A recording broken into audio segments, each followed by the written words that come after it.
Good morning, 11th class. We are on our chapter Industrial Revolution and we are towards the few last topics of this chapter. And we have done a major part of it again. We know कि क्या है industrialization, industrial revolution, इसको क्यों ये term दिया हुआ है, क्यों protest movements, मतलब क्यों इस टाइम पे कुछ ऐसा हुआ था विच वॉज वेरी पॉजिटिव, पर कुछ ऐसा नेगेटिव भी हुआ था जो हमने लास्ट क्लासेस में पढ़ा है about the condition of the workers, women, children and negative impacts of industrialisation. और हमने ये भी पढ़ा है फ्यू इंपॉर्टेंट राइटर्स जिन्होंने इस टाइम पीरियड के बारे में लिखा था, that this time period was really really somewhere we can say कि बहुत नेगेटिव था, ठीक है, कुछ सेक्शंस के लिए। और स्पेशली हम बोले जो एनवायरमेंटल कंडीशन और ये सारी चीज भी बहुत ज्यादा क्या हो गई थी, खराब हो गई थी। सो ऑब्वियसली जब इतना नेगेटिव चीज हो रही है तो समवेयर क्या होगा, प्रोटेस्ट मूवमेंट स्टार्ट होगी ही होगी। तो now we will talk about the various protest movements that were seen during this time period. और इसके साथ साथ अपने को एक चीज और समझनी है यहाँ पे कि कुछ और एडेड पॉइंट्स थे जिससे लोगों के अंदर ये मतलब फीलिंग आई कि हाँ, अगर प्रोटेस्ट होगा तो कुछ बड़ा चेंज हम ला सकते हैं, ठीक है। So this was what was happening during this time period. So now let us start with today's topic, that is protest movements. Now when we start about the protest movement, सबसे पहली बात है कि जब हमने पढ़ा था कि इंडस्ट्रियल रेवोल्यूशन स्टार्ट हुआ था अराउंड 1780s के around and it continue till around 1850s, है ना। So this was the basic time period जो हम देखते हैं when we talk about the industrial revolution. But यही time period, if you just recall a bit whatever we have done in our 9th class, तो 1789 में एक और important अपना रेवोल्यूशन हुआ था। कौन सा था? French revolution. अब इसको फ्रेंच रेवोल्यूशन से हम क्यों लिंक कर रहे हैं? एक्चुअली में क्या है, जब ये इंडस्ट्रियलाइजेशन हुआ उसके अराउंड ही फ्रेंच रेवोल्यूशन हो रहा था फ्रांस में। और जब ये रेवोल्यूशन सक्सेसफुल हुआ तो ये ideas of liberty, equality, fraternity जब चारों तरफ इट स्प्रेड, इसके साथ साथ एक क्या पॉजिटिव चीज स्प्रेड हुई थी कि एक अगर मास मूवमेंट हो, कॉमन लोग प्रोटेस्ट करें, तो रियली में एक बहुत बड़ा चेंज आ सकता है। जैसे एक डेमोक्रेटिक इंस्टीट्यूशन सेटअप हो गया था फ्रांस में फ्रेंच रेवोल्यूशन के बाद, हमने पढ़ा था पार्लियामेंट्री सिस्टम आ गया था। पहले कॉन्स्टिट्यूशनल मोनार्की थी, उसके बाद वो रिपब्लिक भी बन गया था। इसके साथ साथ एक और चीज है कि अगर जो कॉमन लोग हैं वो प्रोटेस्ट करें against something that is very very necessary for them, जैसे कि जो उनकी डेली लाइफ की जो एकदम बेसिक नीड्स है उनके प्राइसेस अगर बहुत ज्यादा बढ़ जाए, जैसे ब्रेड का हमने फ्रांस में भी पढ़ा था, ब्रेड मार्च, और उनको बहुत सब्सिस्टेंस क्राइसिस थी, ये भी एक रीजन था फ्रेंच रेवोल्यूशन का। तो अगर ऐसी कोई चीज हो रही हो कि आपका जो नेसेसिटी या बेसिक चीज है उनके भी प्राइस बहुत ज्यादा बढ़ रहे हैं, जैसे कि ब्रेड, तब भी अगर आप उससे रिलेटेड प्रोटेस्ट करो तो some change can be brought, ठीक है। तो इसी सोच के पीछे या इसी बैकग्राउंड के अंदर इंग्लैंड में भी क्या हुआ, पॉलिटिकल प्रोटेस्ट स्टार्ट हो गई against harsh working condition factories में, जो हमने अपनी प्रीवियस क्लासेस में पढ़ा है कि बिकॉज जो वर्किंग कंडीशन थी स्पेशली विमेन और चिल्ड्रन के लिए बहुत खराब थी, और फिर वो जिस शैबी एरिया या एकदम कंजस्टेड एरियाज में रहते थे, बिकॉज इतने ज्यादा नंबर में अचानक से लेबर आ गए थे, तो वो जो जितनी भी उनकी कंडीशंस खराब थी, जिससे वो अब totally they were totally somewhere we can say frustrated, परेशान हो गए थे। सो इससे रिलेटेड उन्होंने क्या किया, प्रोटेस्ट किया against the harsh working condition in factories. And ये प्रोटेस्ट धीरे धीरे बढ़ते रहे, और वर्किंग पॉपुलेशन अब जो है एक और चीज की डिमांड कर रही थी, वो कर रही थी राइट टू वोट, कि हमें भी क्या चाहिए, राइट टू वोट चाहिए। तो इनिशियली जैसे हमेशा होता है वैसे ही हुआ, जो गवर्नमेंट है वहां की, उन्होंने इस प्रोटेस्ट को पे कैसे रिएक्ट किया, रिप्रेशन से किया, यानी उन लोग को सप्रेस करने की कोशिश की, प्रोटेस्ट को खत्म करने की कोशिश की समवेयर। उस जो प्रोटेस्टर्स हैं उनको चाहे थ्रू फोर्स चाहे थ्रू वायलेंस, बट उनको कोशिश की कि दे कम इन कंट्रोल, ठीक है। बट एक और जो प्रॉब्लम और थी इंग्लैंड जो फेस कर रही थी इस टाइम पे, वो था कि इंग्लैंड, हमें पता है स्टार्टिंग से फ्रांस के साथ ना बहुत सालों से वॉर में इंगेज है, अराउंड 1792 से 1815 के अराउंड बहुत ज्यादा ये जो इनका वॉर पीरियड था।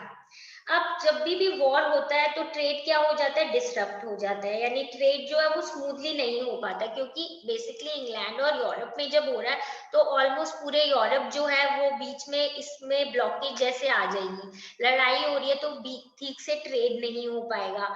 और जब ये सिचुएशन आ जाएगी, ठीक से ट्रेड नहीं हो रहा, तो फैक्ट्रीज जो ट्रेड के आइटम्स प्रोड्यूस करती हैं उनको लॉस होगा, तो वो धीरे धीरे क्या होने लग गया, फैक्ट्रीज जो है वो शट डाउन होने लग गई। फैक्ट्री शट हो गई तो क्या हो जाएगा, अनएम्प्लॉयमेंट बढ़ जाएगा, और अनएम्प्लॉयमेंट तो बढ़ ही रहा था, इसके अलावा क्या हो रही थी, जो प्राइस ऑफ एसेंशियल आइटम है वो भी क्या हो रहा था, बढ़ रहा था। तो जब प्राइस ऑफ एसेंशियल आइटम बढ़ रहा था तो ऑब्वियसली मेन प्रॉब्लम अब वापस किसके पास आ जाएगी, ये जो गरीब लोग थे जिनके पास ना तो अभी अच्छी सी एम्प्लॉयमेंट थी, ना इनके पास कोई अच्छी इनकम थी, इसके अलावा इनकी जो जरूरी नीड्स हैं वो भी क्या होने लग गई, उनको फुलफिल करना भी इनके लिए थोड़ा सा मुश्किल होने लग गया। सो this was you can say the problem that the people of England were witnessing, और स्पेशली जो पुअर सेक्शन है। अब फिर जब ऐसी सिचुएशन है तो प्रोटेस्ट क्या है, बढ़ता रहेगा। जब प्रोटेस्ट बढ़ता रहेगा तो हमेशा जो गवर्नमेंट है वो सोचेगी कि किस तरीके से इसको हम रोकें। तो सबसे पहले पार्लियामेंट ने क्या किया, 1795 में दो कॉम्बिनेशन एक्ट लगाए, ठीक है। नाउ जो कॉम्बिनेशन एक्ट है बेसिकली उसमें क्या क्या इन्होंने बोला कि इलीगल है, दो चीजों को इलीगल बोल दिया। एक तो इन्होंने बोला सबसे पहले कि इलीगल है अगर आप स्पीच के थ्रू या आप मतलब राइटिंग के थ्रू अगर जो किंग है या कॉन्स्टिट्यूशन ऑफ गवर्नमेंट है उसके अगेंस्ट कुछ बात बोल रहे हो, इंसाइट कर रहे हो, मतलब समवेयर उनको भड़का रहे हो, कुछ ऐसी चीजें अगर आप बोल रहे हो तो वो क्या है, वो इलीगल है, आपको उसके लिए पनिश किया जाएगा, ठीक है। नेक्स्ट उन्होंने क्या किया कि पब्लिक मीटिंग अनऑथराइज जो है, कोई भी आप पब्लिक मीटिंग नहीं कर सकते हो जिसमें मेंबर्स 50 से ज्यादा हो। सो यू अंडरस्टैंड क्या होगा अगर ज्यादा लोग मिलके बात करेंगे, ज्यादा लोग किसी चीज से रिलेटेड डिस्कस करेंगे तो हो सकता है वो उस चीज के अगेंस्ट प्रोटेस्ट करने लग जाए। तो इसीलिए उन्होंने मीटिंग्स जो है उनको क्या कर दिया, इनको भी इलीगल कर दिया, बैन कर दिया। बट क्या ये करने से कभी हमने देखा हिस्ट्री में प्रोटेस्ट रुकी है, नहीं। तो ऑब्वियसली इस टाइम भी प्रोटेस्ट जो है वो कंटिन्यू हो रही थी against old corruption. Old corruption मतलब जो प्रिविलेजेस पहले के राजा और पार्लियामेंट और नोबेलिटी और इन लोगों के पास थी, उनके अगेंस्ट प्रोटेस्ट चलता रहा, ठीक है। बट जो मेंबर्स ऑफ पार्लियामेंट थे वो जो ज्यादातर rich section of the society होते हैं, जैसे कि लैंड ओनर्स, मैन्युफैक्चरर्स और प्रोफेशनल्स, वो लोग जो है हमेशा इस चीज के अगेंस्ट थे। जो वर्कर क्लास क्या डिमांड कर रहे थे, हमें क्या चाहिए, वर्कर क्लास डिमांड कर रहे थे ना, हमें राइट टू वोट चाहिए। सो ये अगेंस्ट बोल रहे थे कि we are not willing to give the right to vote to the poor section, यानी पार्लियामेंट जो है it was not in favour of the demand that was done by the so called poor section या जो working class है, because they did not wanted to give the right to vote. और इसी के लिए ही, इन्हीं चीजों के अगेंस्ट जो ये लोग प्रोटेस्ट कर रहे थे, इनको भी ये लोग क्या चाहते थे कि ये चीजें समवेयर जो है डाई ऑफ हो जाए। अब क्या हुआ कि they were never ready to give them right to vote. Instead ये लोग जो है इन्होंने तो कॉर्न लॉ को भी सपोर्ट किया था। कॉर्न लॉ क्या था, if you remember again in 10th class we had a mention of it, जिसमें हमने बोला था कि बेसिकली जो गवर्नमेंट है, ब्रिटेन की गवर्नमेंट, उन्होंने बाहर से इंपोर्ट इस चीज का, चीप फूड आइटम्स का बंद कर दिया था, ठीक है। वो बोल रहे थे अनटिल जो हमारा ब्रिटेन है उनके जो प्राइस है वो एक लेवल तक जब तक नहीं पहुंच जाए तब तक हम चाहते हैं कि बाहर का जो आइटम है, फूड आइटम, वो ब्रिटेन में ना आए। बट इससे एक्चुअली में नुकसान किसको हो रहा था, मेनली पुअर सेक्शन को हो रहा था, क्योंकि जो ब्रिटेन में फूड आइटम्स थे हमने पढ़ा उनके प्राइस कंपैरेटिवली हायर थे, तो ऑब्वियसली वो लोग उसको अफोर्ड नहीं कर पा रहे थे। तो अब कॉर्न लॉस को सपोर्ट किया जा रहा था ताकि इंपोर्ट ऑफ चीपर गुड ना हो जाए। अब एक तो ये कंटिन्यूअस याद देखो कि सिचुएशन हो रही है, एक तो ऑलरेडी लोग परेशान है, वर्कर सेक्शन वो प्रोटेस्ट कर रहे हैं, उस प्रोटेस्ट को रोकने के लिए जो गवर्नमेंट है वो और डिप्रेशन कर रही है, फिर भी लोग प्रोटेस्ट कर रहे हैं, बीच में और इकोनॉमिक प्रॉब्लम्स आ रही हैं, तो एक कंटिन्यूएशन में इतनी सारी चीजें चल रही है, ठीक है। अब क्या हुआ कि वर्कर्स जो हैं उन्होंने अब बेसिकली बहुत सारे वर्कर्स थे टाउन्स में, फैक्ट्रीज में, तो ये लोग अब बिकॉज एक समवेयर ऐसा लग रहा था कि इनकी सैचुरेशन पॉइंट हो गया, बहुत ज्यादा ही इनके साथ क्या हो रहा है, मतलब समवेयर बैड हम बोलेंगे ट्रीटमेंट, या इनके बेसिक राइट्स इनको मिल नहीं पा रहे हैं, बहुत सारी प्रॉब्लम हो रही है। तो अब ये लोग क्या करने लग गए थे, एक्सप्रेस करने लग गए थे अपना एंगर, अब इनको गुस्सा आ रहा था, बहुत ज्यादा फ्रस्ट्रेटेड थे, इसीलिए ये प्रोटेस्ट जो है बहुत ज्यादा करने लग गए थे। प्रोटेस्ट जो है इनका बेसिकली यही था कि जैसे हमने फ्रांस वाले रेवोल्यूशन के टाइम भी पढ़ा था, bread March, if you all remember, तो यानी बेसिकली ये लोग जो यहाँ पे प्रोटेस्ट कर रहे हैं उसमें जो बेसिक नीड्स है उससे रिलेटेड कर रहे हैं, तो यहाँ पे ब्रेड या फूड राइट्स थी, राइट्स मतलब क्या होता है, लड़ाई दंगे उस टाइप से, तो प्रोटेस्ट करने लग गए थे through out the country from 1790s onwards, ठीक है। ब्रेड हमें पता है, ब्रेड इज बेसिकली क्या है, स्टेपल आइटम है, कहाँ का, ऑब्वियसली ब्रिटेन का और यूरोपियन एरियाज का, जो पुअर लोग हैं उनके लिए स्पेशली ये इम्पोर्टेंट था, ये उनकी स्टेपल डाइट थी, और इसका प्राइस कितना होता है इससे पता चलता था कि जो ये पुअर सेक्शन है इनका स्टैंडर्ड ऑफ लिविंग कैसा है, अगर इनको अच्छे प्राइस में मिल जाती है ब्रेड तो ऑब्वियसली इनकी लाइफ कंपैरेटिवली अच्छी होगी, क्योंकि एटलीस्ट फूड आइटम जो जरूरी है वो तो इनके पास अवेलेबल होगा, तो इसीलिए ब्रेड जो एक स्टेपल आइटम थी डाइट ऑफ पुअर का, उसके प्राइस से पता चलता था कि लोगों का लिविंग स्टैंडर्ड क्या है, ठीक है। Stock of bread were seized and sold at a price that were affordable and morally correct rather than the high prices charged by profit hungry traders। मतलब अब इन लोगों ने ये जो ब्रेड राइट्स और ये सब किए थे इसमें क्या किया, बहुत सारी ब्रेड सीज कर ली, फिर उसको ये नहीं कि ऐसे ही मतलब लेके चले गए, ऐसे उन्होंने उसको बेचा एट अ प्राइस जो अफोर्डेबल थी, गरीब लोग खरीद सकते थे, मॉरली करेक्ट थी, ऐसा नहीं कि आप जबरदस्ती उनको हाई प्राइसेस में बेच रहे हो ताकि आप ज्यादा से ज्यादा प्रॉफिट अर्न कर सको, जैसे कि वहां पे कुछ ट्रेडर्स करते थे। तो ऐसे जो राइट्स है ये बहुत फ्रीक्वेंट हो गए थे, बेसिकली जो वॉर, जब ब्रिटेन में वॉर चल रही थी उसका जो वर्स्ट ईयर था 1795 उसके अराउंड, एंड 1840s तक ये क्या होता रहा, कंटिन्यू होता रहा। That means we see that people were now trying to protest and now trying to bring changes in the way things are being done in Europe, basically England. तो मतलब जो ये प्रॉफिट हंग्री ट्रेडर्स थे जो high prices में bread वगैरह बेचते थे, इनको क्या करने के लिए, इनको मतलब कंट्रोल में करने के लिए ब्रेड्स को सीज करके फिर इनको अफोर्डेबल प्राइस में बेच रहे थे, ठीक है। नाउ एक और कॉस्ट जो इनकी हार्डशिप का था वो था एनक्लोजर। हमने एनक्लोजर के बारे में पढ़ा था बेसिकली, जब इंग्लैंड हमने इंडस्ट्रियलाइजेशन से स्टार्ट किया था, हमने देखा था हंड्रेड्स ऑफ जो स्मॉल फार्म्स थे ना उनको बड़े फार्मर्स ने अपने अंडर ले लिया था। Okay, I think you people just recall it, जब हमने चैप्टर स्टार्ट किया था तभी ये पॉइंट आया था कि बड़े बड़े लैंड ओनर्स जो है उन्होंने छोटे छोटे फार्म्स को अपने अंडर मर्ज कर लिया था। तो जो रूरल फैमिलीज के जो पुअर लोग थे या जिन्होंने ये फार्म्स बेचे हैं उनको क्या करना पड़ा था, या तो इनके फार्म पे ही काम करो या फिर जाओ इंडस्ट्रियल वर्क ढूंढने, तो ये लोग ज्यादातर क्या इंडस्ट्रियल वर्क ढूंढने चले गए थे। तो यानी अब जो मेन लेबर फोर्स है वो किस में लगी हुई है, इंडस्ट्रीज में लगी हुई है। चलो यहाँ तक तो फिर भी ठीक है। अब क्या हुआ, मशीन्स आ गई, मशीन आने के बाद क्या हुआ, नंबर ऑफ लेबर जो चाहिए वो कम हो गए, अगर नंबर ऑफ लेबर जो चाहिए वो कम हो गए तो यानी क्या है, लोग अनएम्प्लॉयड हो गए, और फिर वापस से क्या आ जाएगी, पॉवर्टी आ जाएगी। तो ये जो सेक्शन है ये अब और प्रॉब्लम में आ गया था, तो इन लोगों को गुस्सा अब किस चीज पे आ रहा था, मशीन्स पे, कि ये मशीन आ गई ना इसीलिए हमारा काम छूट गया। तो ये लोग क्या करने लगे, थाउजेंड्स ऑफ हैंडलूम वीवर्स, जब काम वगैरह से इनको निकाल दिया गया, क्योंकि ऑब्वियसली जो लेबर है उनका काम कंपैरेटिवली क्या होता है, बहुत स्लो होता है एज कंपेयर टू मशीन।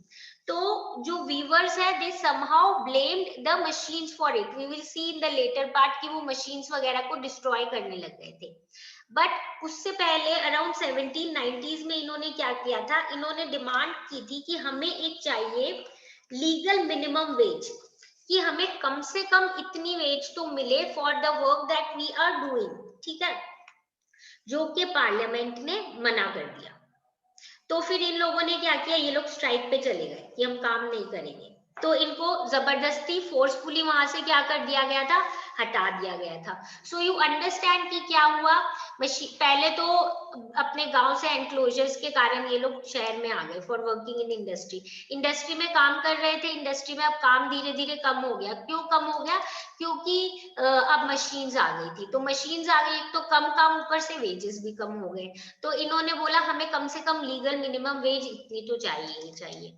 अब जब पार्लियामेंट ने ये मना कर दिया तो और इनको फोर्सफुली वहां से हटा दिया, तब इन्होंने क्या किया, जैसे एक जगह है लैंडशायर, वहां के जो कॉटन वीवर्स है उन्होंने as I said power loom जो उनको डिस्ट्रॉय करना शुरू कर दिया। क्योंकि ये सोचते हैं ये पावर लूम्स ये मशीन ही है, जिसके कारण क्या हुआ, हमारा काम भी छूट गया और वेजेस भी हमारी ऑलरेडी ऐसी है। तो बेसिकली यहाँ पे बहुत ज्यादा ये लोग अगेंस्ट थे जो इंट्रोडक्शन ऑफ मशीनरी आई है उससे। स्पेशली हम देखें बहुत ज्यादा रेजिस्टेंस एक और जगह था जो वुलन निटिंग इंडस्ट्री है वहां पे, स्पेशली नॉटिंघम में। तो इसके अलावा प्रोटेस्ट बहुत सारी जगह पे हुए थे, जैसे डर्बीशायर, लेस्टेरशायर, मतलब ये बहुत सारी ऐसी जगह थी जहां पे प्रोटेस्ट हो रहा था और ये लोग समवेयर क्या कर रहे थे, जो मशीन्स है, जो पावर लूम्स है, उनको डिस्ट्रॉय कर रहे थे, ठीक है। जैसे आई सेड नॉटिंघम में, डर्बीशायर में, इन सारी जगह पे। अब एक और सिर्फ इनमें ही नहीं और कहाँ कहाँ प्रोटेस्ट होते हैं वो भी अपने देखते हैं, ठीक है। तो हम ये देखेंगे कि एक जगह थी यॉर्कशायर, ठीक है, वहां पे शेयरिंग फ्रेम्स बने थे। शेयरिंग फ्रेम्स क्या है, जो ट्रेडिशनली शीप जो है उसको शेयर करते थे। शेयर मतलब उसके जो वुल होता है उसको निकालना, ठीक है। तो उसके लिए भी एक शेयरिंग फ्रेम बन गए थे। तो यॉर्कशायर में क्या किया था, क्रॉपर्स जो है उन्होंने उसको डिस्ट्रॉय कर दिया कि भाई ऑब्वियसली हमारा काम कम हो रहा है इसलिए। फिर 1830 में वापस से राइट्स हुए। फार्म लेबरर्स जो है दे, उनको लगा कि थ्रेशिंग मशीन्स जो है वो भी उनके काम को क्या कर रही है, उनसे ले रही है। थ्रेशिंग मशीन क्या होती है, जिसमें क्या किया जाता है, ग्रेन को सेपरेट किया जाता है फ्रॉम दी हस्क। हमें पता है ना ग्रेन्स में ज्यादातर साथ में उसके हस्क होता है। तो उस हस्क को और ग्रेन को अलग अलग करना जो है वो पहले ह्यूमन बींग्स करते थे, ये जो लेबर है ये करते थे। पर थ्रेशिंग मशीन आने के बाद इनका काम छूटने लग गया, तो अगेन इन लोगों ने इसको भी डिस्ट्रॉय करना शुरू कर दिया था। तो राइटर्स जो है, मतलब ये जो दंगा और ये सब कर रहे थे प्रोटेस्ट, इन लोगों ने बहुत मशीन्स को बहुत बुरी तरीके से तोड़ा फोड़ा एंड somewhere जो है it became very very at a large scale thing that was happening. अब क्या हुआ, 9 of these were hanged and 450 were sent to Australia as convicts. तो गवर्नमेंट अब चुप तो नहीं रहेगी ना इतने दिन जब ये प्रोटेस्ट वगैरह कर रहे हैं। तो जो मेन आगे आगे थे, 9 मेन इनके लीडर्स थे, उनको तो हैंग कर दिया था और 450 को ऑस्ट्रेलिया भेज दिया था एज बीइंग कि इन्होंने ऐसा प्रोटेस्ट किया है, ऐसा मूवमेंट किया है, somewhat they have done a kind of crime, इसलिए उनको दे वर सेंट टू ऑस्ट्रेलिया, ठीक है। अब हम देखेंगे एक मूवमेंट स्टार्ट हुआ था जिसको हम बोलते हैं लुडिज्म, ठीक है। अब ये क्या है, एक जनरल थे जिनका नाम था नेड लड। ये जो है इन्होंने प्रोटेस्ट का हम बोलेंगे पहले के कंपैरिजन में थोड़ा और उस चीज को आगे बढ़ाया। कैसे आगे बढ़ाया, ये जो है ये सिर्फ यही नहीं बोल रहे थे कि मतलब जो अभी तक हमने देखा मेनली क्या कर रहे थे, अभी पिछले जो हमने जस्ट बिफोर दिस जो हम बात कर रहे थे कि लोग क्या करने लगे, मशीन को डिस्ट्रॉय कर रहे हैं। तो वो इस चीज से ऊपर थे, उन्होंने मतलब एक दूसरी चीज बताई कि रियल रीजन क्या है, हमें किस चीज की डिमांड करनी चाहिए। मशीन्स को डिस्ट्रॉय करने से कुछ नहीं होगा, व्हाट डू वी नीड, वो हमें डिमांड करनी चाहिए। तो इसके जो पार्टिसिपेंट्स थे इस मूवमेंट के, उन्होंने बोला एक तो हमें मिनिमम वेज चाहिए कि कम से कम हमारी वेज इतनी होनी चाहिए। जो लेबर और ऑफ विमेन और चिल्ड्रन है, जो मेन प्रॉब्लमैटिक सिचुएशन थी, उसको हमें कंट्रोल करना है, लिमिट करना है कि कितना काम उनसे करवा रहे हो, किस एज तक के बच्चों से काम करवा रहे हो, कितने आवर्स का काम करा रहे हो, कैसे कंडीशंस में काम करा रहे हो, इन सब का हमें ध्यान रखना है। और इसके अलावा एक और मेन चीज जो मांग रहे थे, ये जो जिन लोगों की जॉब छूट रही थी वो क्या कर रहे थे, मशीन डिस्ट्रॉय कर रहे थे। तो he was and the followers of this movement were saying that is not the solution. The solution is कि जिन जिनका काम छूटा है because of the coming of machinery, उनको जरूरी है किस चीज के लिए, कि उनको काम मिलना चाहिए, ठीक है। And right to form trade unions, जो उन्होंने पहले बीच में बोल दिया था गवर्नमेंट ने कि 50% से ज्यादा की पब्लिक मीटिंग भी नहीं कर सकते हो आप, वो चीजें हटाओ। हमें ट्रेड यूनियन बनाने का राइट होना चाहिए ताकि हमारी जो प्रॉब्लम्स है हम वो आगे रख सकें। yes or no? So that we are able to put forward our problems and certain solutions can be taken out of it, है ना। so अब इन्होंने मेन चीज, दैट इज व्हाई वी से, जब हमने बोला कि इनका जो मूवमेंट है was comparatively you can say more, हम बोलेंगे फोकस्ड या मतलब फार साइटेडनेस, या मेन जो प्रॉब्लम थी उससे रिलेटेड ये बात कर रहे थे। एक तो कि मिनिमम वेज होनी चाहिए, दूसरा है control over labour of women and children होना चाहिए, वर्क चाहिए उन लोगों के लिए जिनका काम छूट गया है, और हमें राइट होना चाहिए टू फॉर्म ट्रेड यूनियंस। तो बेसिकली ये जो जनरल नेड लाड ने शुरू की थी लुडिज्म, ये बेसिकली बहुत प्रोटेस्ट जो है it was better as compared to earlier one and focusing on the main problems, ठीक है। अब क्या हुआ कि हम देखेंगे कि during the early years of industrialisation जो वर्किंग पॉपुलेशन थी ना तो उनके पास वोटिंग राइट्स थे, ना उनके पास कोई तरीका था जिससे कि वो उनके अगेंस्ट जो भी गलत चीजें हो रही है या जो उनकी खराब सिचुएशन है उससे रिलेटेड वो अपनी जो ग्रीवियंसेस हैं, जो उनका जो भी प्रॉब्लम्स है उससे रिलेटेड गुस्सा है, वो कैसे एक्सप्रेस करें। ओके, तो मेनली दो चीजों से रिलेटेड ये बोल रहे थे कि neither the working population possess the right to vote not there was a legal method, कोई लीगल मेथड नहीं था जिसके थ्रू वो अपनी एंगर को एक्सप्रेस कर सके, ठीक है। हम यहाँ पे देखेंगे कि क्या हुआ कि इससे रिलेटेड ऑब्वियसली अब लोग चाहते थे कि कुछ इस फॉर्म में भी कुछ चेंजेस आ जाए। अगस्त 1819 में 80,000 पीपल एक जगह पे पीसफुली इकट्ठे हुए थे। कहाँ पे? सेंट पीटर्स फील्ड में, ठीक है, मैनचेस्टर में। यहाँ पे ये लोग यही बोल रहे थे कि हमें क्या चाहिए, हमें चाहिए कुछ, हमें भी डेमोक्रेटिक राइट्स जैसे चाहिए, हमें पॉलिटिकल ऑर्गेनाइजेशन फॉर्म करने का राइट चाहिए, हमें पब्लिक मीटिंग का राइट चाहिए, हमें फ्रीडम ऑफ प्रेस का राइट चाहिए, ठीक है। प्लीज फोकस, अगस्त 1819 80,000 पीपल गैदर हुए peacefully Saint Peter's Field Manchester में, क्लेम कर रहे थे हमें भी डेमोक्रेटिक राइट चाहिए, पॉलिटिकल ऑर्गेनाइजेशन फॉर्म कर सके, पब्लिक मीटिंग कर सके और फ्रीडम ऑफ प्रेस हो सके, ठीक है। बट इनको सप्रेस किया गया ब्रूटली, जिस तरीके से, बुरी तरीके से इनको सप्रेस किया गया था उसको हम बोलते हैं पीटरलू मैसेकर। पीटरलू क्यों बोलते हैं? बेसिकली जब जैसे नेपोलियन, जब हमें पता है ना वाटरलू पे हारा था, तो उससे थोड़ा राइम करते हुए, ठीक है। Peterloo massacre and the rights they demanded were denied by 6 acts passed by parliament in the same year. अब इससे ये मैसेकर से याद रखना, we also in India had something of this sort, जो जलियांवाला मैसेकर था, है ना, वैसा ही कुछ इन्होंने किया था, वेयर ये जो पीसफुली लोग आए थे डिस्कस करने डेमोक्रेटिक राइट से रिलेटेड, उनको ब्रूटली, बहुत बुरी तरीके से, वायलेंटली, बहुत हम बोलेंगे क्रुएलिटी के साथ क्या किया था, उनको सप्रेस कर दिया गया था। और उसके बाद जो वो राइट्स डिमांड कर रहे थे वो टोटली उनको मना कर दिया गया। 6 एक्ट्स किए थे, 6 एक्ट्स में डायरेक्टली इनडायरेक्टली सारे इनके जितने भी राइट्स की डिमांड कर रहे थे उसको उन लोगों ने मना कर दिया उसी ईयर में। कौन से? यानी 1819 इटसेल्फ में। तो ऑब्वियसली सिर्फ ये नहीं बल्कि रिस्ट्रिक्शंस और हो गई थी, पॉलिटिकल एक्टिविटी के अगेंस्ट। और ये जो रिस्ट्रिक्शंस हुई थी ये हमें पहले से पता है, जो कॉम्बिनेशन एक्ट में इंट्रोड्यूस हुई थी ना 1795 में, जो हमने पढ़ा था कि एक तो ये था कि लोग जो है कुछ बोल नहीं सकते against the king and the constitution, वो और भाई 50 मेंबर्स से ज्यादा जो वो इकट्ठे नहीं हो सकते हैं। तो ये जो रिस्ट्रिक्शंस है पॉलिटिकल एक्टिविटी पे जो टू कॉम्बिनेशन एक्ट में 1795 में इंट्रोड्यूस हुई थी, इसको और एक्सटेंड कर दिया। बट ठीक है, क्योंकि इतना ज्यादा प्रोटेस्ट हुआ तो इनको लगा कि थोड़ा बहुत तो हमें चेंजेस लाने ही पड़ेंगे, ठीक है।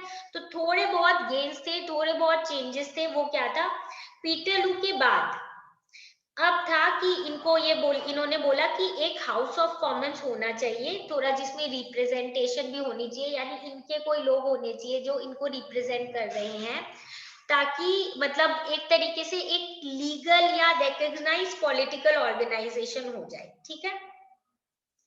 एंड फिर इससे हम बोलेंगे कि जो कॉम्बिनेशन एक्ट है उसको समवेयर रिपील कर दिया गया था बाय 1824 एंड 25, ठीक है।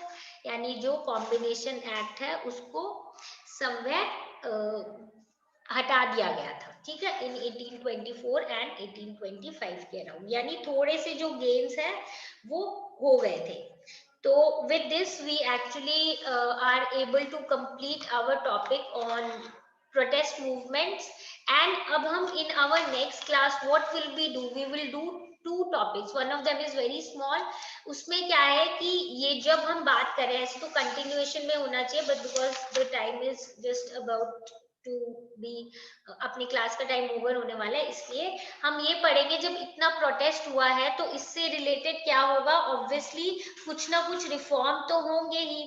तो बेसिकली हम देखेंगे कि कुछ रिफॉर्म्स हुए थे relating to the condition of the workers, और ये जो जितने भी ये लॉज बनेंगे जनरली हम देखेंगे कि these laws are somewhere bringing certain change, at least initially एक बार तो सिर्फ लॉ बनेंगे, उसके बाद वो नहीं होंगे, मतलब इम्प्लीमेंट जैसे नहीं होंगे या फॉलो नहीं हो रहे होंगे, ठीक है। उसके बाद हम देखेंगे कि स्लोली एंड ग्रेजुअली पहले तो टेक्सटाइल वाले में होंगे, और उसके बाद क्या होगा कि जो बाकी इंडस्ट्रीज है उनमें भी कुछ लॉस बनेंगे, जिससे थोड़ी बहुत इम्प्रूवमेंट आ जाएगी। किसमें इम्प्रूवमेंट आ जाएगी? In the way these workers use, ठीक है। सो बेसिकली इससे अपना प्रोटेस्ट मूवमेंट कंप्लीट हो गया, and in our next class we will do the two topics, एक तो रिफॉर्म्स और सेकंड लास्ट टॉपिक होगा अपना डिबेट इंडस्ट्रियल रेवोल्यूशन, क्योंकि कुछ लोग बोल रहे हैं कि नहीं इंडस्ट्रियल रेवोल्यूशन जो है इसको ये टर्म इस टाइम पीरियड को इंडस्ट्रियल रेवोल्यूशन नहीं बोलना चाहिए, ठीक है। तो हम पढ़ेंगे क्यों वो ऐसा सोचते हैं, क्या इसके पीछे के रीजंस है। So with this we wind up today's class. Now we'll meet in our next class. If you have any problem, come back with your problems and we'll solve all your problems. So bye everyone. See you all in the next meeting.